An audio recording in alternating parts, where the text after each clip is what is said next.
Hi, moms. It's Barbi, and Debbie, how are you? welcome back. Today, we want to talk to you a little bit about the Kids Cancer Foundation and when is it okay to ask for help and receive that help. Yes.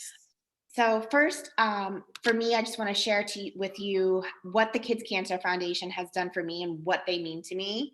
They are a huge part of my life and hold a big place in my heart. They were actually there day one of me finding out that Aiden was being diagnosed with ALL. I actually had run into Kelly. I had known Kelly prior to Aiden's diagnosis, and we drifted apart. Not still stayed in contact, but didn't see each other as much. And then we ended up running into each other at a store, and we both said to each other, we've come back into our lives for some reason. Let's make plans for lunch, whatever it was. And little did I know, a week later, I would be seeing Kelly again, which, Kelly, I love you. I was seeing her again because Aiden, a week later, was actually diagnosed with ALL. And both her and Michelle came to the hospital when we received the news that Aiden was going to take this journey with cancer. They came in with a booklet of what I was going to be expecting with his cancer treatments, a roadmap to Aiden's cancer treatments, the chemo duct, which is the duct that they use to show children how a port is going to be put in. They helped out with Aiden's education. They're very vulnerable for me to say, but I had nothing to do with how Aiden was going to be perceived as a student from here on out. They jumped right in and created an IEP, a 504 plan, anything possible that was going to help Aiden along his educational journey. They did and coordinated everything with. They called the school, which at the time he was in fourth grade, so he missed the last part of fourth grade and all of fifth grade. They actually assisted with uh, having their fifth grade field trip paid for when they went to Washington, D.C., pre-COVID, but they assisted with that. They also helped out with my other children. And because that summer was the first summer that Aiden was going to be going through chemo, so it was like the first part of the intensive chemo where you're really in the hospital a lot. And they were able to put my boys into summer camp, and their favorite one was an equestrian camp where they actually spent the day at a farm with horses.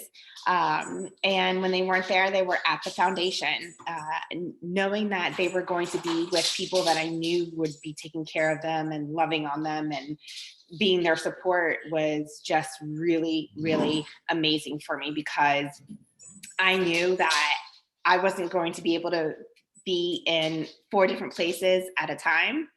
Where I needed to be with Aiden to help him at the hospital, I couldn't be with my children at home. So knowing that they were there for that was just, let alone I owe them my life.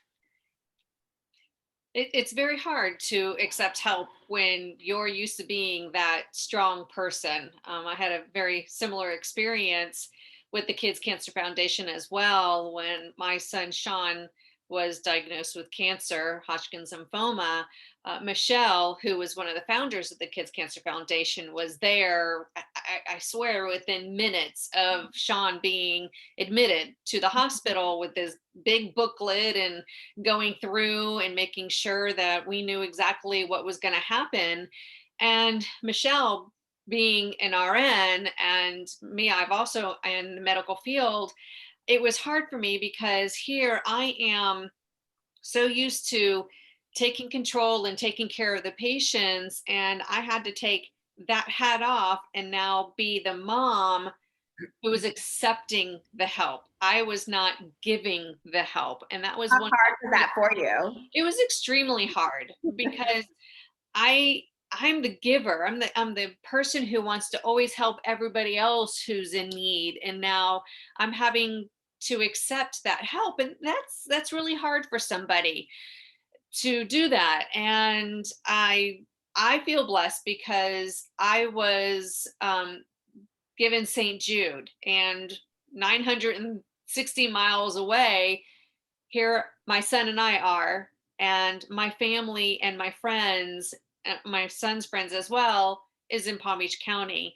And that was very hard because now you feel far away from everybody. And makes you feel really alone. It really does make you very alone. And that's what's so great about Zoom, Facebook, is because now you can accept your friends calling you and talking to you, watching a movie when you're on FaceTime, and just sitting with them, because Right. you need that alone time with your friends. I agree. And also, the one great thing is we went from a two family income to a one family income, but our bills didn't change. And my Good. friend wanted to do something for me and my family, and they put together a fundraiser, a spaghetti fundraiser, to be held at my son's school. And they also did a GoFundMe page because it took 8 months for my son to be diagnosed with Hodgkin's lymphoma. So you can imagine all It that does. we went through just to get to that diagnosis, and all the tests that were done when he was admitted before we could even get to St. Jude. And so that was one thing that my friends could do for me, being that I was so far away. And that's the things that you just have to say, you know what, this is what they want to do. And as us, we want to push we don't want to push our friends away, but sometimes we unconsciously we do that, right? I agree. I think that a lot of us, because let's be honest, we're all super moms and have our own superpowers in some way, shape, or We form, want right? to do it all ourselves. Yes, we want to do it all ourselves. And like Debbie, I hear what she's saying. We don't want to accept that help because we are the ones that give that help. Yep, right. And I think that for us, we do have to learn how to let go a little bit, because we're not going to be able to control everything.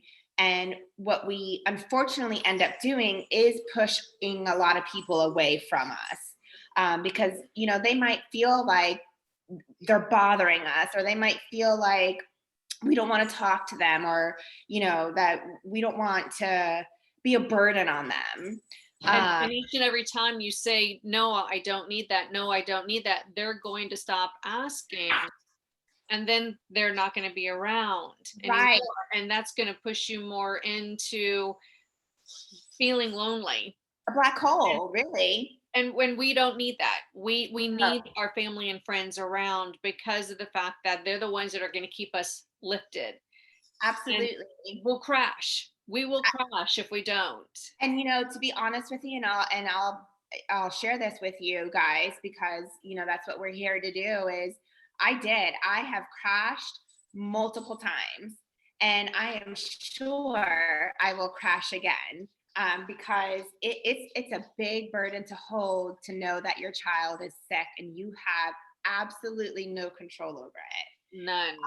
None. And it is just the little things that help, um, or that can add to, or to relieve some stress in your life. And it's the simple things. I had somebody set up a shipped account for me, so I could get groceries delivered to my house. I had someone pick up the kids from school. I had, and it was just these people just offering, like Debbie said, she wrote on Facebook or made a comment that it's cold outside, when she was up in St. Jude. And the Somebody next send thing me a she had coat. jackets. So Yes. people are listening to you guys, to all of us. I don't want to say you guys because we're all in this together. People are listening to us. We just need to open that door and learn to receive and accept that help.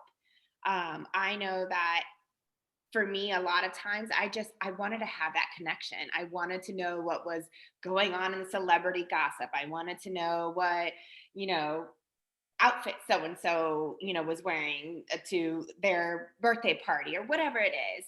I just wanted to have that sense of normalcy.